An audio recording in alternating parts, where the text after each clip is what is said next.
Nice DP.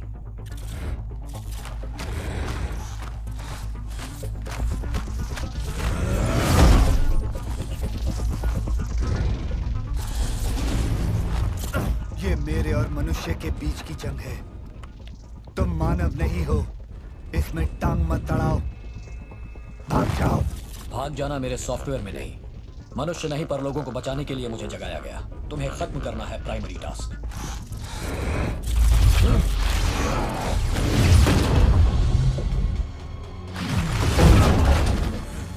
Bakshi राजन, मनुष्य से इतनी नफरत क्यों है तुम्हें?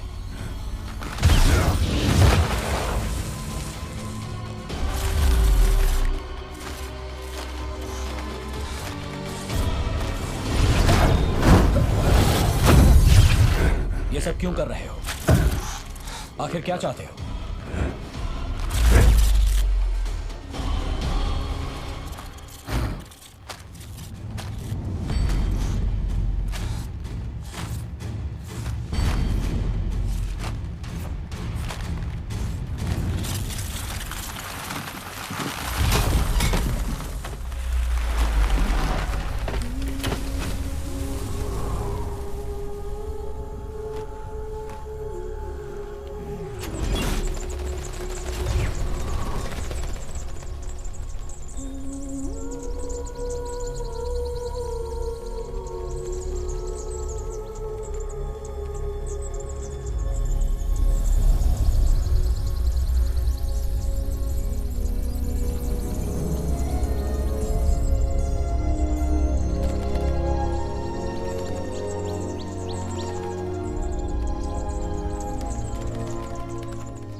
यह है पाइट कुकू।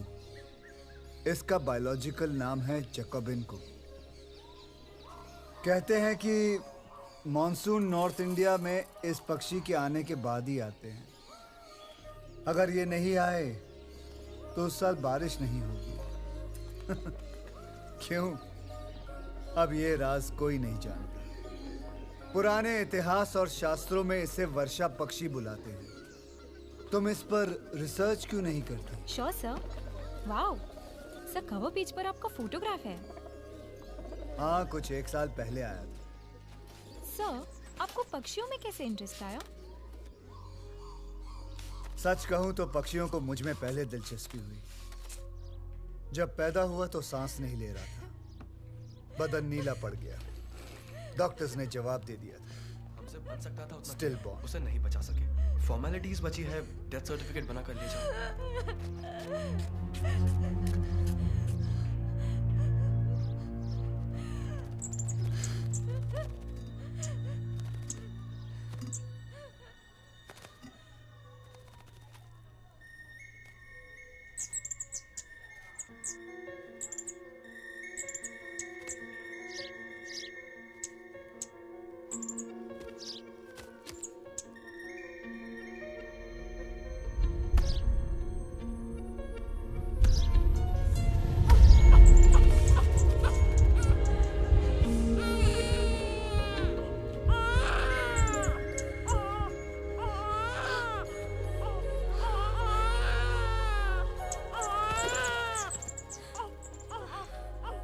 शायद इत्तेफाक था, लेकिन सबने कहा चमत्कार है। मेरी दादी ने तो तय कर लिया कि साक्षात परमेश्वर चिड़िया के रूप में मुझे जिंदगी देने आए। मुझे आज भी याद है, जब मैं बच्चा था, एक चिड़िया हर रोज खिड़की से मेरे कमरे में घुस आती और उड़ने लगती। सुबह की पहली किरणें जागे तुम्हारी आंखों में, शाम को दिन सो जाए सीमत कर शाकों में। आसमां के कैनवस पर जैसे काता चित्र कोई, उड़ना मुझे भी सिखला दो और ना ही मेरा मित्र कोई। नन्ही सी जान की तुम्हारी गूंजे सदा। तभी मैंने फैसला कर लिया कि मेरी जिंदगी सिर्फ पक्षियों के लिए है, बस। पोन उलगालीरो भुवन मुल्दालीरो नन्नया पुली नंगाल ये तमिल भाषा का एक बहुत ही पुराना गीत है।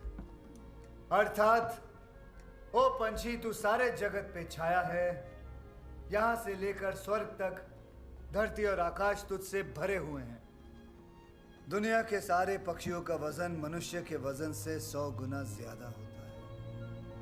आदमी जितना खाते हैं उससे 1000 गुना ज्यादा खाते हैं पक्षी।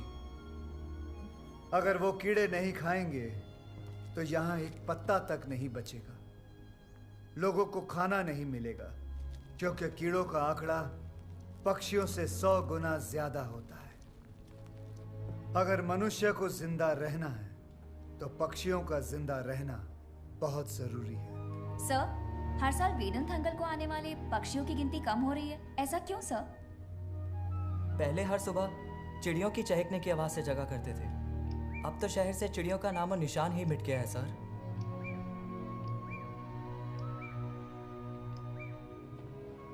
उन्नीस 1996 में हिंदुस्तान में सेलफोन इंट्रोड्यूस किया गया।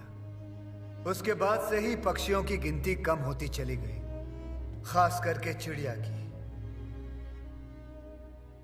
इसका नाम है आर्टिक टर्न। यह 50 ग्राम का एक छोटा सा पक्षी है। हर साल 12,000 किलोमीटर दूर अपने वेड़ंतांगल तक आता है और फिर लौट के चला जाता है। इसके पास मैप या रडार नहीं है। उसके दिमाग में आकाश से दिशा किरणों को पढ़ने की शक्ति है। उससे वो दिशा को पहचान पाता है। ये इस पक्षी की खासियत है। अब हमने सेलफोन टावर से निकलती हुई किरणों को आसमां में भर दिया है। इसे पक्षियों के दिमाग के अंदर की रेखा ग्रहण शक्ति आहिस्ते आहिस्ते खत्म होती जा रही है। वो राह भूल कर खो जाते हैं और उनका विनाश होते जा रहा है। इस रेडिएशन की वजह से पक्षी के अंडे बगैर मांस के कमजोर और नरम हो जाते हैं। पक्षी अंडे सेकने के लिए जैसे ही बैठते हैं तो वो टूट जाते हैं। सच तो यह है कि मानव की भी यही समस्या है। हम के शिकार बनते हैं, कम होती है, बढ़ता है, और इससे ज्यादा डिप्रेशन, स्किज़ोफ्रेनिया, अल्जाइमर, जिससे मानसिक कठिनाइयां बढ़ जाती हैं। सारे सिम्टम्स अब नजर आने लग गए हैं। मिस्टर पक्षीराजन, तो बताइए सॉल्यूशन क्या है? सेलफोन्स किसके लिए इस्तेमाल करते हैं? ज्यादातर फिजूल बातों के लिए। उसे कंट्रोल करेंगे। इतने सेलफोन्स क्यों? इतने टावर्स किस लिए? उसे कम करेंगे। सेलफोन कौन किस चीज के लिए कितना इस्तेमाल कर सकता है, इसके लिए एक कानून होना चाहिए। पागल हो गया है लगता है। आज के हाई फ्रीक्वेंसी सेलफोन टेक्नोलॉजी के बदले दूसरी टेक्नोलॉजी का पता लगाएंगे। हेलो, तब तक इस देश के 90% सेलफोन टावर्स को हम बंद रखेंगे। Hello, good idea. Sir please excuse me sir, since morning call sir please.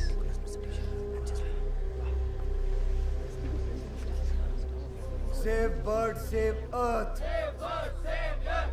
Don't kill, don't kill. Don't kill birds. Save bird, save bird. Save bird, save earth. Don't kill, don't kill. Don't kill birds. Save bird, save earth.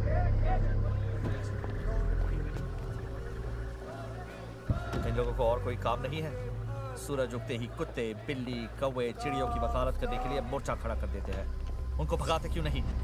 मैंने बोला जाने को sir, बोले आपसे मिले बिना नहीं जाएंगे।